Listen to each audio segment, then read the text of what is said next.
Ojude Oba has firmly placed Ogun State on the map as one of Nigeria's cultural capitals. Formerly known as the Tauba and later the Odela Festival, it began as a traditional celebration where worshippers of deities like Shango, Egungun, Oshun, Ogun danced and paid homage to the Awujale. It later evolved into a post-Ramadan tribute by early Muslims to the king. Today, it's a grand cultural fiesta which has grown steadily in scale and popularity.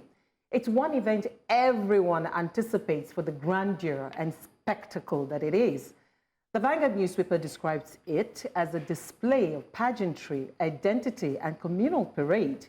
According to OjudeOba.com, the festival attracts over 1 million people across the world. Now, the age grade groups, the Regberegbe, are essentially a main feature of the festival.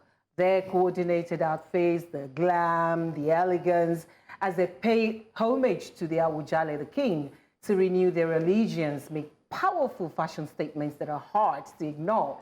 Also notable is the parade of the Baloguns, the warlords. They add tradition and substance to the event. Now this year, 3 things stood out for me. 1, the female horse riders. From Princess Adesile of the Fidikpote ruling house, the Princess Kofoworola of the Balogun Kuku dynasty, whose photo is the iconic one for me this year. They brought elegance and pride to the parade. Having once covered the Royal Welsh Show in Wales, where horses make spectacular displays, seeing these women filled me with nostalgia and admiration. Now, the second one, the organization. Governor Dapo Abiodun called Ogun a cultural capital. I agree, but words must match action. It should deploy resources to fix roads and infrastructure befitting of Ijebu Ode's cultural significance so that the town can truly look the part. And 3, that scantily dressed young lady who disrespected an elderly man.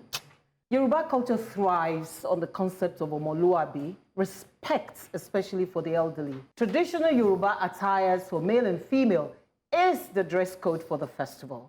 So it's all shades of disrespect to dress otherwise. Respect culture. Create your parallel event. Grow it and wear your skimpy there. Just respect culture. First of all, I want to address that. Because Gen Z, people can go to Rema's concert and do whatever you want to do. Odumodu concert is there too. Do whatever you want to do. Go to you know your gatherings. You know your gatherings. Go there and do whatever you want. Don't come and be forming rights in a cultural. I will sue you. I will sue you for defamation. like you don't have you need to.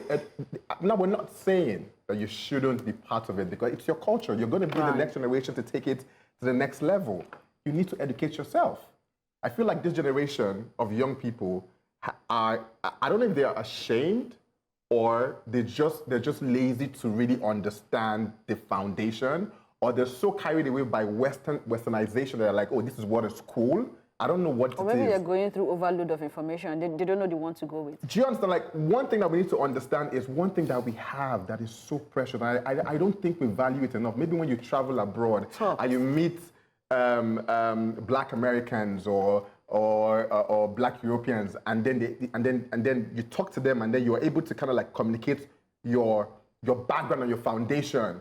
I remember I was on a flight to Boston, and I was sitting next to this guy, and we just started talking, and I was like, "Oh, my name is Jaja," and I was trying to like tell him about my heritage. Yes. And the dude started crying, like literally, and I'm like, "Bro, you all right?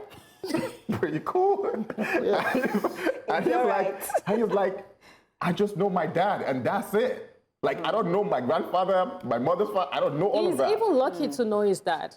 So. Like the fact that you have that, you have a heritage, you can trace your foundation back to your great-great-great-grandfather. You have a home, you have a house, you have a culture. You need to understand that that's what makes you unique and extraordinary. Learn it, understand it, and portray it. Respect it and portray it in the most dynamic way that aligns with who you are. So, Bright, jeez. I'm thinking I hear you, but I think I'll play the devil's advocate here. While I don't know the specific event that happened, as long as First of all, you know the specific event somebody... Why you play no, you cannot advocate this one. Excuse me. As long as somebody wore a dress she was comfortable with to go to a public space, I don't think they should be harassed. There is a way they can. Excuse me, you have spoken now. Excuse me. There is a learning process. It could have been her first time or not. It's how she chose to dress. That's one. Secondly, you gave us a chronicle of how the festivals are evolved. So things evolve. Who knows if the dressing will evolve in It's a traditional event. Dress code. It's a traditional event. That's why I ended up with go create yours and wear those skimpy there, so we know that this is your version of Ojude Oba. Respect your elders. What happened to respect your elders, though? Let me explain something. What about that? What happened to respect the way she was talking to the older to the professor? It doesn't matter if he's a professor, so he should harass her for addressing. How do you know? You don't have the full details. You just said that. He did not harass her. He approached her. She should give. You don't have the full details. He approached her for addressing. Why? I want to address it. It's a culture. So. If you come to my village and you what do you call it? There's something there that you have to drum and you match it, they will first of all put you in one place for like 2 days. You don't it's a culture. You cannot force people to dress. No, but you're not forced to go in your environment, you're not forced. If you come to my environment, you're a rule that says you cannot dress like that. Yes. So who allowed her in? Are you talking to us? So that's my point. I love Ojude Oba. 2 years ago, when it kind of like became more mainstream on social media, I had to reach out to someone I know, like, okay, do I need to be an Ijebu woman to participate? Then they're like, no, but you have to marry one if you're not an Ijebu. I'm like, okay, no, don't let us get too ambitious. And then I went on, like, we do Doba. Do we have female riders? They said, no, women don't ride at the Doba.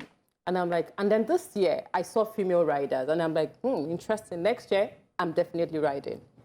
The lady, evolution. Nobody is disputing evolution. She will not be riding on bomb shots. Of course, there were female horse riders this year. They all wore in row and bomba. You know, regarding the lady who was inappropriately dressed and was disrespectful to people, the core of Yoruba, like you said, is Omoluabi, which is respect. The core of Omoluabi is respect. Yes. You have to respect, even if you are not a Yoruba woman, respect for other people's culture and respect for elders. There is no way that you will be talking to an elderly person. Even, I don't know what... Don't talk back to an elderly person. You can even talk back, but you will talk with respect. No, you can even talk to. Yes. Talk with disrespect. That's it. You know, and beyond that that is part of our problem. And let me finish. And beyond that, what we're saying about globalization. You pick these things from Europeans who don't have this kind of culture. You bring it here, and then we Who told you that simply dressed is European? And beyond that, where are they getting it? We don't do that in the culture. Don't even go there. Let's not go there. Let's not beyond Yoruba culture, I'm not talking of any other culture. Go there. We don't do that. Beyond that, there are dresses appropriate for different occasions. I don't have issues with what she's wearing. I have issues with where she's wearing it to. Like, why will your knickers? And knickers were showing. Why will your knickers be showing at a cultural event? And you are not one of the dancers, the cultural troops dancer. I can understand, maybe, you know. But again, I don't know. Because when we are going on trips, even trips anywhere, you see one of the most searched will be how do they dress? How do they dress in Egypt? So how do they dress in this You cannot be coming to a festival like this and not try to find out how you're supposed to look. That's one. And secondly, I think we are deviating and we've not spoken about Governor Dapo Abiodun. I beg you in the name of everything you are serving, fix Ogun State. It's not even just about this festival. Just really do your work. I know that you're doing some work, but just do your work. I think that's all I have to say. I just want to say, and I need to put it out there, that the festival this year was properly organized in the sense that there was no crowd control. And if we're talking about Ojude Oba moving up, expanding and become a big tourist attraction and something to watch out for on your calendar, we must do the appropriate things. There must be crowd control. All these streets parties in the middle of the road, all these traffic, 4 hours getting into Ijebu Ode to be part of the Ojude Oba should not be what we're talking about if we're going to scale up and get Ojude Oba to become a UNESCO approved, event. Festival. So we need to do better. So it's not just saying that Ogun State is a cultural capital. Fix the roads. The hotels must operate by world standard. If they don't, at least for that particular event season, they should. That's what I have to say. Thank you, guys. Beauty is in the eye of the beholder. So it's crucial that the beholder isn't looking through a distorted lens. Distortion of culture and dress codes. I tell you a story. During the colonial era in India, the British, to reduce the population of cobras, offered incentives for any cobra killed. People started rearing cobras to get the incentives, leading to an increase in the population of cobras, a classic case of perverse incentives. Today, I'm not talking about cobras, but something as venomous, the Federal Road Safety Commission.